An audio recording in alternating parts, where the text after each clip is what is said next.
I started homeschooling when my oldest was in the second grade. So he went to parochial school. He spent a few months in private school, which he did not survive because it just was not for him. Um, so homeschooling started when he was in a second grade. My second son, Joshua and Sophia, never went to any type of school institute. They were homeschooled from pre-K onwards. Daniel was homeschooled also from pre-K all the way up until he was 7 when he regressed. So the three oldest were homeschooled up until they were age 17. They graduated early. My oldest then went on to get his bachelor's degree in communication. He got his bachelor's degree at age 20 at a four-year college. He's currently about to graduate with a MPH degree and an MBA double degree. He's graduating next May and will be going into, I think, a doctorate program at Johns Hopkins. My second son, again, he graduated from high school at age 17. He's currently in a dual master's program / PhD program. And he should be graduating originally next year, but since he's in an advanced standing program, he's kind of getting 2 degrees the following year, and then he goes straight into his PhD program. He's studying forensic psychology.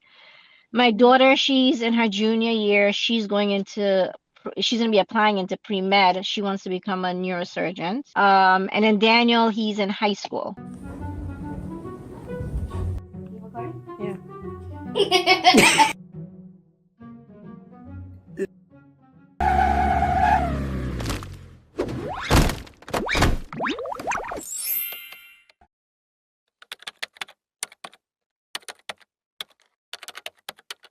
So, wow, the process of homeschooling. At first, I was against it because I was very independent. I went to school. I had my master's degree. I was not homeschooled. I was always raised where you go to an institute, a physical school, and the teachers teach you. So when my ex-husband mentioned that, I just looked at him like he had 10 heads. Like, I am not homeschooling for children. Like, that I did not go to school for that, right? So I had this mindset where it's like I felt like because I didn't have a degree in education, I was incapable. And then I also didn't want to give up. I felt like I was giving up my freedom, my independence. But I always say God has different plans, because I was working, but I was traveling in 4 different directions to drop kids off in different daycare settings and school or whatever. Ethan, I had to drop off into parochial school, and then I had to go to work. My position, I worked, my career kind of went backwards rather than moving up the ladder when I got my master's because of the experience I had. My career started off at the top. So I was the director of social work, and my specialty was working in nursing homes. So I had a very high, a very demanding job. And then I had my 4 kids, and eventually what happened is my health started declining and I just could not go anymore. And so then I'm like, well, maybe I should look into homeschooling, since I can't work, and if I'm not working, that also cuts down on income. So I just started doing research, and then I agree, okay, I'll move forward and I'll look into homeschooling. So I started doing the research for like the school curriculum. I started reaching out to our school district, connecting with the right people. I had to learn to, provide the right documents, write up the right documents, letter of intent, the quarterly report, do the right research so the kids can get tested. I had to produce quarterly reports. I had to do end of year assessment testing to make sure that they're keeping up. I also had to find the right curriculum. I also had to figure out what type of learners are my kids, right? Not all kids are typical sit down and textbook kids. So all my kids, my 2 older kids, they were traditional learners. They would learn from a textbook and they'll be good. My other 2 kids, they're more hands-on visual auditory learners. So I had to learn that. The first year of homeschooling was a nightmare. Absolute nightmare. I think I'm still suffering from PTSD from it because I had set up my basement with the school, but then I also so I would have 2 kids because they would always be fighting at that age. So I would have 2 kids in a classroom in the basement, and I would have the other 2 on the first floor, and I would be constantly running back and forth. And I think with regards to the demands that was put on the kids was unrealistic, because it's kind of like, well, if I'm teaching this, you should know it. I'll be honest with you. And the reality is that's not what teaching your kid is about. Um, so I had to learn about grace and patience, and that took, I'm still learning, I'll be honest. Be honest with you, I'm still learning this about grace and patience when it comes to my children. They're wonderful children, but they do know how to pull a nerve and really aggravate me. So I'm still trying to master that. I don't know if I'll master it, before I leave this planet. But it was difficult the first year. But by the second year, I kind of had a routine because I also had to implement um, rules in the house and discipline. So when people hear discipline, they think it's corporal punishment. I'm not talking about corporal punishment. You have to understand the kids were in daycare and they ran those. My kids were used to the daycare rules, right? I only saw my kids when I brought them home for briefly and shower when I was working. So I had to instill new rules and teach them about what it's like to be in an environment. And also we have to shift gears from when we're homeschooling versus when I'm just mommy, right? And we're just like Yeah. hanging out. So it was a lot of that I had to learn for myself, and then also instill it in them so they can understand the difference. I don't know how much of a good job I did with that. I think that would be a question for them, because if you spoke to some of my kids, they hated being homeschooled, like my second son. But for his reasons, to me as a mom, I'm like, well, in many aspects, I don't agree, but at the same time, it matters to him, so it has to matter to me, and I have to hear him. So that's the stand where I stand, with that. My daughter has her opinion as well. My oldest son, he feels that, he sees the benefits of it, right?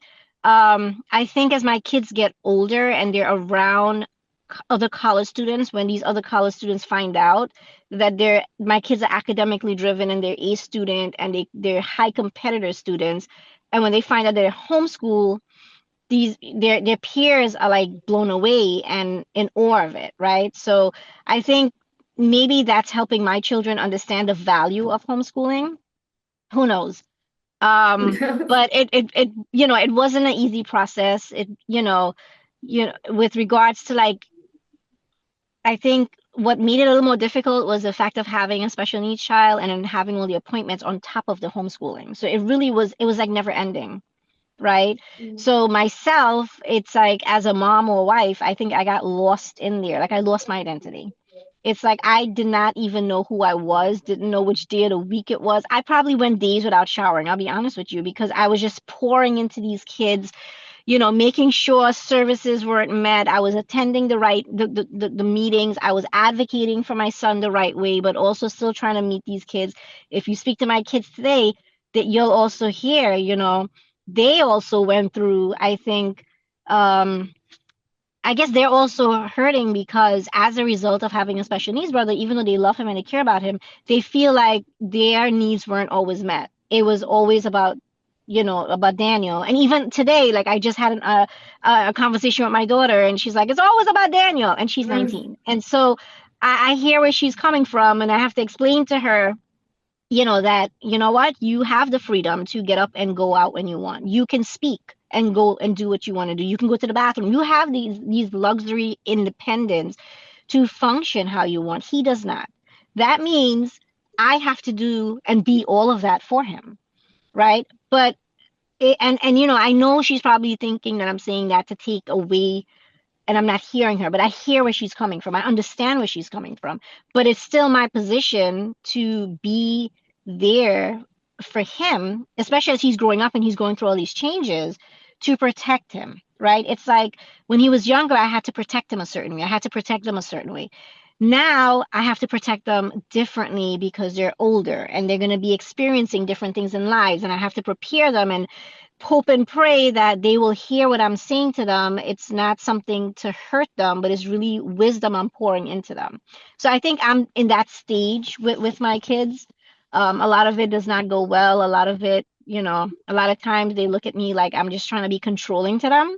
And it's not even about controlling. It's like I have the wisdom. I can see already what's going to happen, but they just lack that. So they look at me as this parental uh, authoritative figure, that's not allowing them to breathe, kind of like a helicopter mom. But and I've backed down a lot. They just, I don't know. It's sometimes they make some silly decisions that makes me wonder.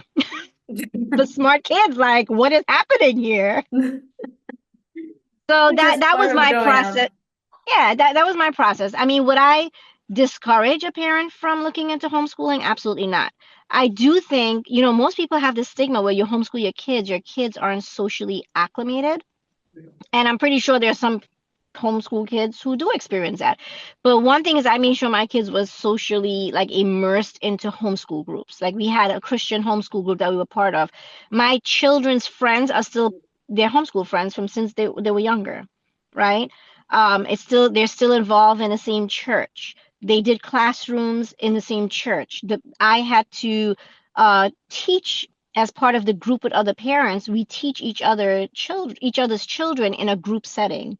So those are the things that I encourage. We did trips together, right? We did life together. Right now my kids are Yes. old enough where they actually give back, and they go and the new the smaller homeschoolers are being taught by my kids, right? Even like giving back in the church setting, there was like family VBS is called vacation Bible study. So my kids were once there and they were younger, and so now they're of age, they're actually leaders and teachers, and it's nice because they're allowing now, they have special needs children that they allow into the program. They're starting a new ministry. And so they know, the church knows about my son. They know my children. And we've been part of the church, wow, like 19 years now. Um, and so they would normally reach out to my kids when they're there to try to, pair them with, whether it's a child that's autistic or Down syndrome or any other special needs, because they know, well, they're familiar with that type of individual.